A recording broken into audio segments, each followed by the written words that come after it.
Latihan-latihan yang dijalankan adalah sebagai persediaan kepada anggota untuk menghadapi cabaran sebenar. Sekiranya kekurangan elemen tersebut, dia akan mendatangkan risiko kemalangan, kecederaan ataupun kehilangan nyawa semasa menjalankan sesuatu operasi dan latihan.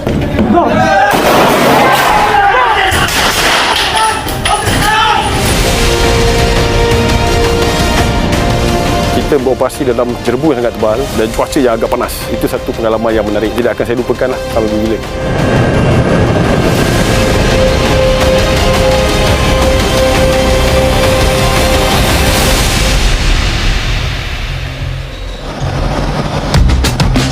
Demi keselamatan perairan negara, Agensi Penguatkuasaan Maritim Malaysia atau singkatannya Maritim Malaysia sentiasa bersiap siaga untuk diatur gerak ke mana jua pada bila-bila masa.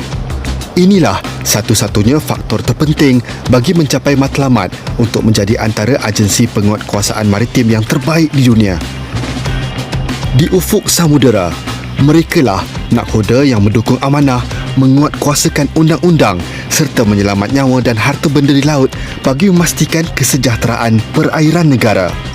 Jika ada yang berani menceroboh, bersedialah untuk ditumpaskan.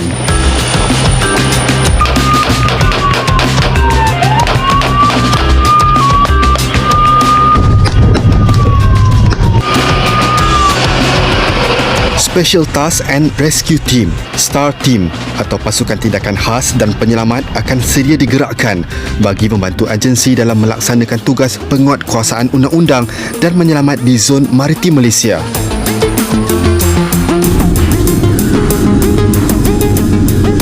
Operasi khas menggempur atau menggeledah secara paksa, force boarding, antara tugas pasukan ini untuk melawan keganasan bagi mengenali bot atau kapal yang telah ditawan perompak atau lanun.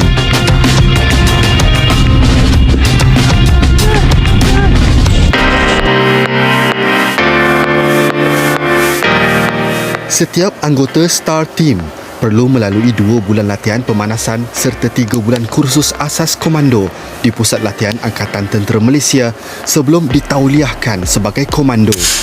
Setelah itu, mereka perlu menghadiri kursus asas kepakaran yang dijalankan oleh STAR Team sebagai persiapan sebelum mengikuti operasi sebenar. Sebagai anggota STAR Team, seharusnya memiliki disiplin yang tinggi dan juga kekuatan mental dan fizikal. Ini adalah penting bagi sebarang latihan dan operasi kerana sekiranya kekurangan elemen tersebut, dia akan mendatangkan risiko kecederaan ataupun kemalangan ataupun kehilangan nyawa semasa menjalankan sesuatu operasi dan latihan. Bagi mengasah kepakaran serta kekuatan mental dan fizikal, keperluan untuk menjalani latihan menggempur adalah wajib. Latihan akan disesuaikan mengikut situasi sebenar di mana terdapat musuh yang telah menawan kapal dan penumpang atau anak kapal dijadikan sebagai tebusan.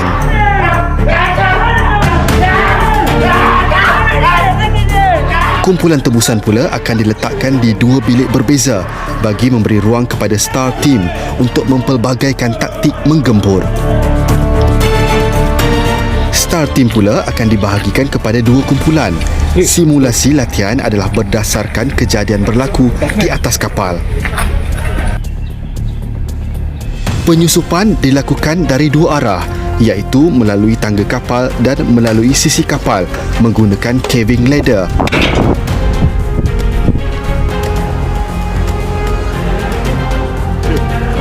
Setiap langkah diatur cermat bagi mengelak dikesan musuh. STAR Team mempunyai 2 task ataupun 2 tanggungjawab, iaitu gempur khas dan menyelamat khas. Latihan yang dijalankan adalah sebagai persediaan kepada anggota untuk menghadapi cabaran operasi sebenar. Yang kedua, ia juga adalah satu kaedah penyesuaian peralatan kepada anggota supaya anggota dapat memahirkan menggunakan peralatan-peralatan yang telah disediakan dan juga teknik-teknik supaya anggota tidak kekok dalam menjalankan operasi, terutamanya semasa operasi gempur ataupun menyelamat di laut. Pantas dan tepat, lokasi musuh menahan tebusan berjaya dihampiri dengan selamat.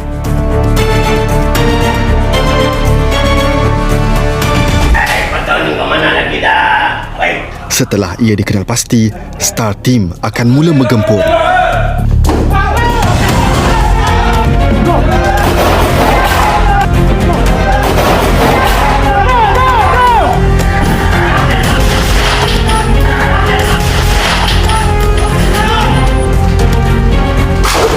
Hasil tindakan pantas, musuh berjaya ditumpaskan dan tebusan berjaya diselamatkan. Pemeriksaan keselamatan kemudian dilakukan bagi menghindar kemungkinan musuh yang menyamar sebagai tebusan dan menyembunyikan senjata. Tango 1 kill. Over. Tango, 2 kilo, 1 Oscar. Over.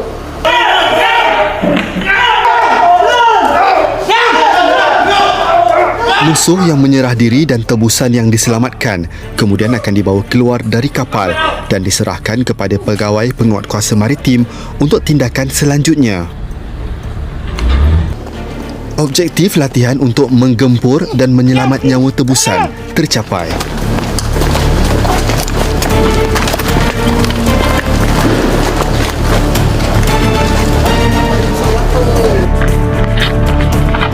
Bagi mencapai objektif operasi dengan berkesan, terdapat pelbagai teknik yang boleh digunakan Star Team ketika melakukan serbuan.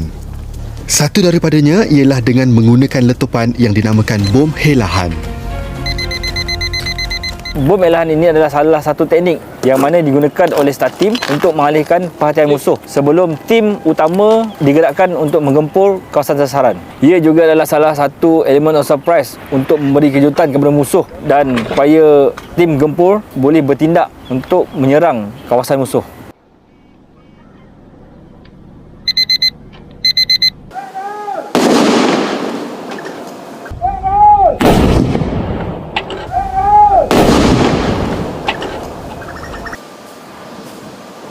Teknik ini juga dapat memberi kelebihan kepada Star Team untuk mengatur arah serangan dan melakukan operasi menyelamat dengan lebih bervariasi.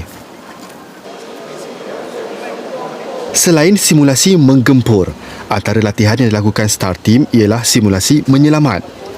Situasi menyelamat sebegini biasanya berlaku apabila bot pasukan penyelamat tidak dapat menghampiri kapal yang sedang dalam kecemasan dan terpaksa menggunakan teknik menyelamat bagi membantu mangsa. Anggota penyelamat iaitu yang terdiri pada anggota Star Team akan menggunakan kaedah monkey crawl ataupun Ciro-rian. Kaedah Ciro-rian ni adalah satu kaedah yang mana telah diajar oleh Special Rescue Team oleh JPS Coast Guard untuk menyelamatkan mangsa menggunakan kaedah yang minima, kaedah yang pantas untuk menyelamatkan mangsa dari kapal ke tempat yang lebih selamat. Okey. Saya akan masukkan cik dalam keselamatan ni untuk cik turun. Boleh? Boleh. Pakai sarung tangan. Boleh? Boleh. Cik boleh bangun Boleh. Perlahan. Helmet on. Cukup. Up.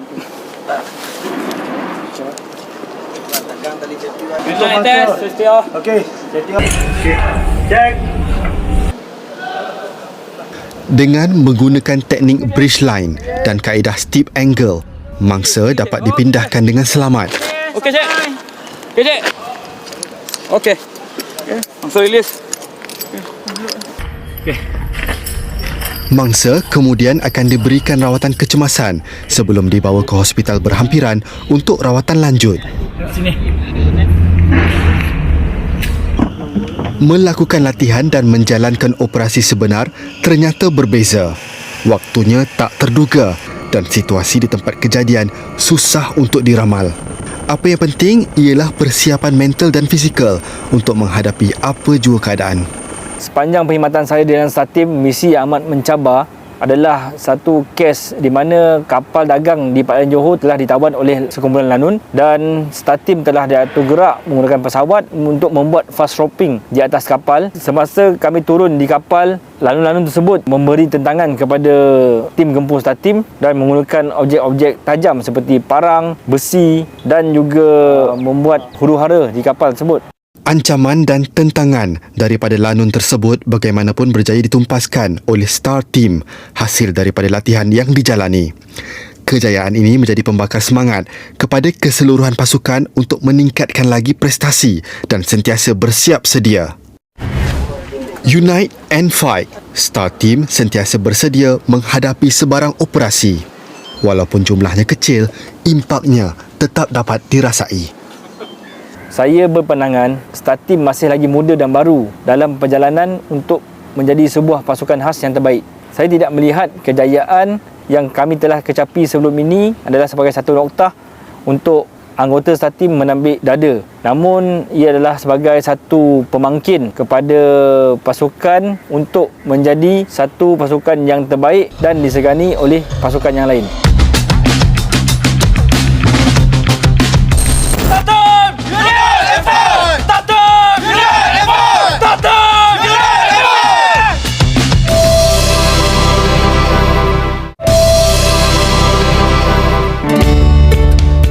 Selain pengoperasian di perairan negara, Maritim Malaysia turut terlibat dalam operasi di udara. Bahagian operasi udara berfungsi melaksanakan operasi udara di kawasan maritim yang dipertanggungjawabkan untuk menyokong fungsi penguatkuasaan Undang-Undang APMM secara efektif. Juruterbang Lieutenant Commander Maritim Fazuli Mansur dari Skuadron Amphibious antara yang aktif menjalani latihan dan operasi. Selain mencari dan menyelamat serta pemantauan dari udara, pesawat Bombardier CL415MP sentiasa aktif melakukan latihan bagi memantapkan kecekapan setiap kru kapal.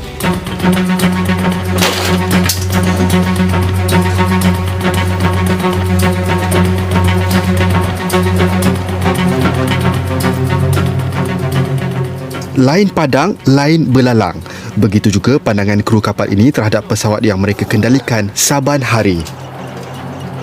Setiap daripada mereka mempunyai tugasan tersendiri untuk dilakukan bagi membolehkan ia beroperasi dengan baik dan lancar.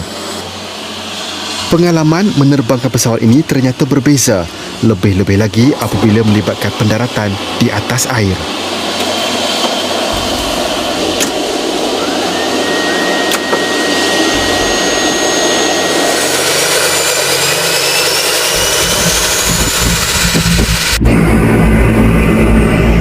Mengendalikan pesawat ini adalah satu kerjaya yang menarik. Ini kerana kami dilatih untuk melakukan pelbagai tugasan. Bagi saya yang tidak dapat dirasa oleh juruterbang yang lain. Ini kerana salah satunya adalah pengalaman untuk mendaratkan pesawat ini di atas air dan juga menyedut air dan juga melakukan waterbombing. Bagi saya ini jarang-jarang yang kita dapat berbanding dengan pesawat yang lain.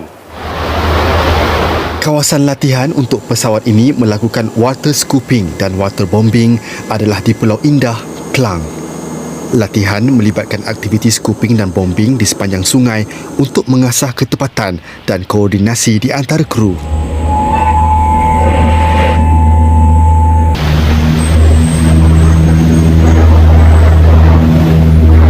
Mengawal pesawat ini memerlukan banyak koordinasi dan juga kena berfikiran yang kreatif, terutama untuk mengambil air di sungai ataupun di lautan. Ini kerana sekiranya kita melakukan latihan adalah berbeza dengan pengoperasian sebenar. Pengoperasian sebenar adalah lebih mencabar kerana kita perlu menggunakan pelbagai sumber, pelbagai information, tempat yang kita nak padam, juga kena mahir dalam membaca pergerakan air dan juga angin untuk memudahkan pengoperasian dilaksanakan secara lancar. Untuk setiap sesi latihan, sebanyak 20 hingga 26 kali aktiviti scooping dan bombing dilakukan dalam jangka masa 2 jam. Ia juga bertepatan dengan operasi pemadaman kebakaran sebenar yang melibatkan jarak di antara sumber air dan juga kapasiti bahan api. Untuk mengendalikan pesawat ini semasa pengoperasian pesawat, dia perlu koordinasi yang menyeluruh daripada semua kru, di mana crewman akan memastikan sistem dan keadaan yang bagus, ASO ataupun airborne system officer. Dia akan memberikan lokasi punca kebakaran tersebut dan juga punca air yang perlu diambil. Sama ada berpunca daripada perbuatan manusia atau secara semula jadi, kebakaran hutan sudah tidak asing lagi. Operasi pemadaman kebakaran di hutan oleh Skuadron Amphibious ini bukanlah satu tugas yang mudah. Ia datang dengan pelbagai cabaran dan pengalaman. Setakat ni yang paling mencabar bagi saya adalah sewaktu menjalankan operasi pemadam kebakaran di Palembang, Indonesia. Pertama kalinya pesawat ini melakukan tugas operasi di luar daripada Malaysia, dan cabarannya adalah sewaktu itu saya adalah sebagai pembantu juruterbang. So cabarannya adalah dari segi keadaan cuaca dia, muka bumi yang berbeza, dan juga sungai dia agak sempit dan juga berliku-liku. So jadi kita nak buat pemadaman tu, kita kena ambil juga dekat sungai, punca air yang ada. Satu lagi adalah kita beroperasi dalam kabus yang sangat tebal, jerebu yang sangat tebal, dan juga cuaca yang agak panas. Bagi saya itu satu pengalaman yang menarik yang tidak akan saya lupakan lah sampai bila. Walau berliku, setiap cabaran tetap dihadapi dengan tenang. Hasil latihan berterusan, koordinasi dan tunjuk ajar, setiap operasi pemadaman kebakaran berjaya membuahkan hasil.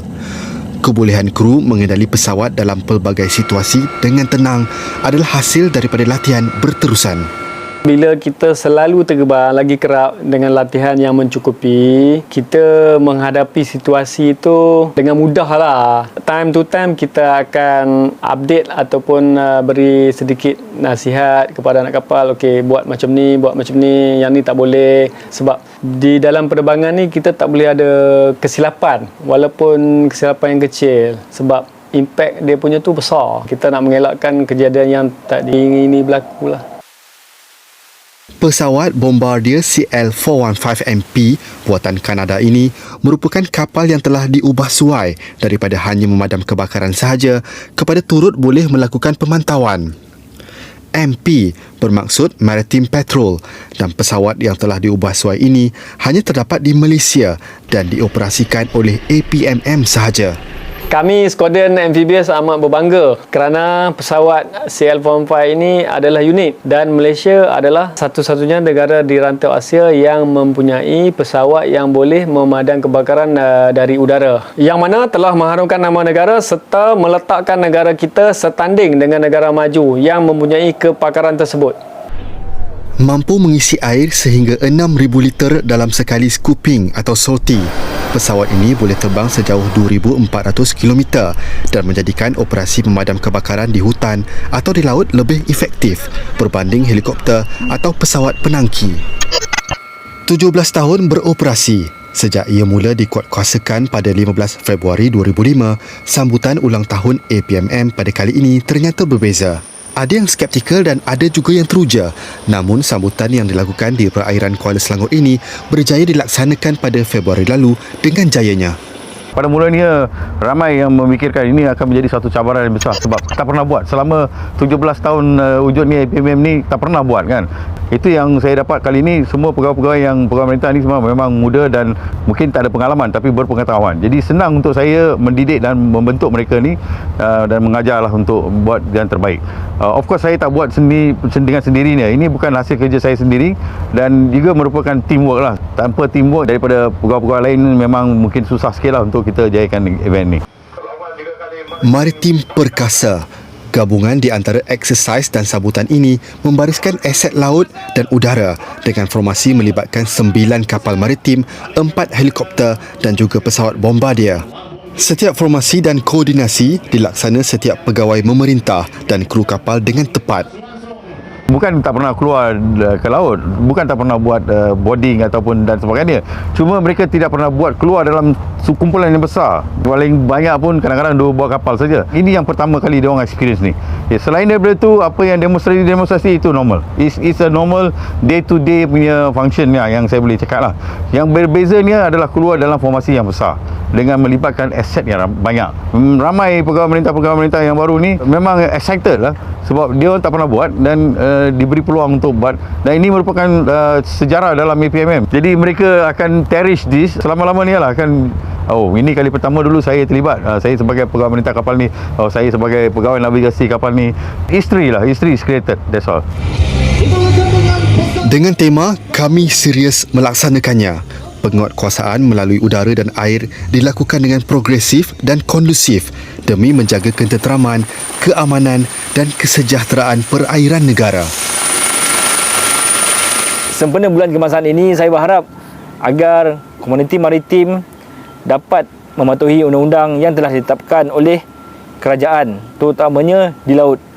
Saya juga berharap agar kita semua dapat menjaga keamanan, keselamatan dan kemakmuran negara ini agar dapat dirasai oleh generasi akan datang. Bagi pendapat saya, untuk menjamin kesejahteraan dan keselamatan maritim, Agensi Penguasaan Maritim menjalankan tugas tanpa jemu melibatkan aset di laut dan juga aset di udara. Yang kita sedia maklum, perairan Malaysia adalah sangat luas dan penglibatan aset-aset di udara dan juga aset-aset di laut adalah amat penting demi menjaga kesejahteraan dan juga keselamatan perairan Malaysia. Sama-samalah kita melaksanakan tugas dan tanggungjawab yang diberikan, sentiasa mengekalkan disiplin maupun disiplin diri dan juga disiplin perkhidmatan lah. Jauhilah diri daripada rasuah dan selamat maju jaya.